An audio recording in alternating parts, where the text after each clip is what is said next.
Nope. So close.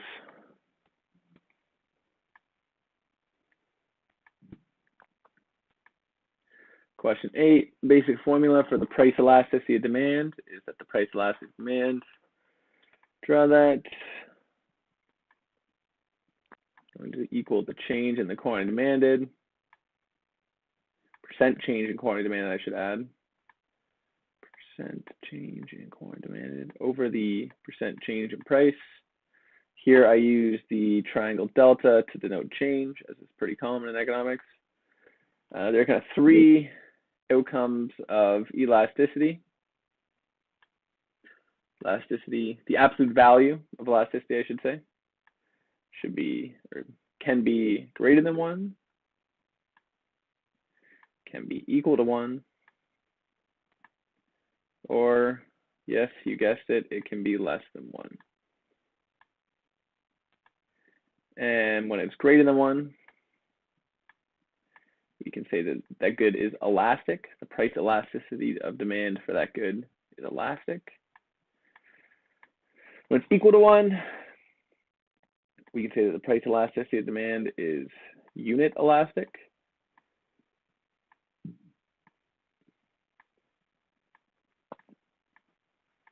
And when it's less than 1, sorry, this is supposed to say when it is less than 1, we can say that it is inelastic.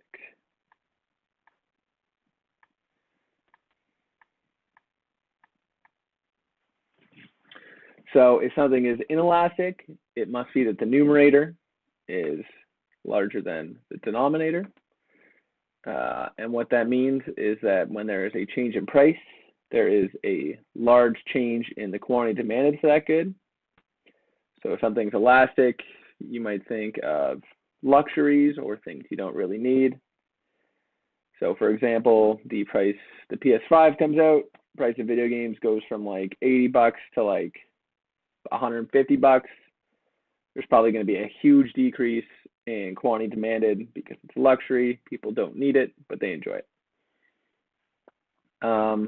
If we've got an elasticity of 1, if it's unit elastic, that means that the quantity demanded and the price change by the same amount, which means they move proportionally.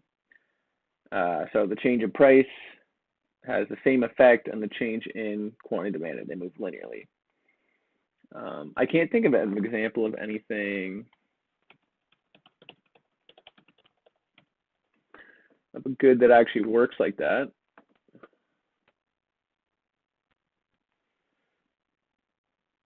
Like empirically.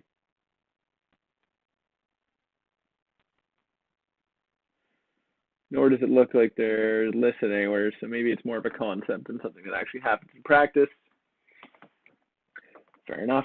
And if we've got an elasticity of demand less than 1, we can say it's inelastic. This, of course, means that our numerator is less than our denominator. So when there's a change in price, the change in quantity demanded didn't change much. This might be for goods like necessities, things you need. So food, you know, say if all food were to double in price, you're still a human, you still need to eat.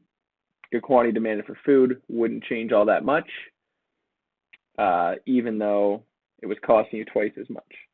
Inelastic. If the price of all food were to double, maybe you'd cut out some elastic goods from your budget and you'd stop buying video games to make sure you could still buy bread so you could eat.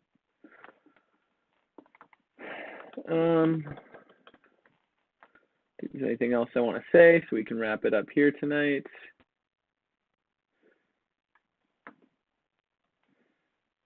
All right, so I wish we were supposed to say at the end.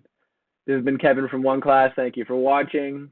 There is a link, I believe, at the bottom of this video. If you want to ask your own questions, you can like or share the video with your friends if you liked it.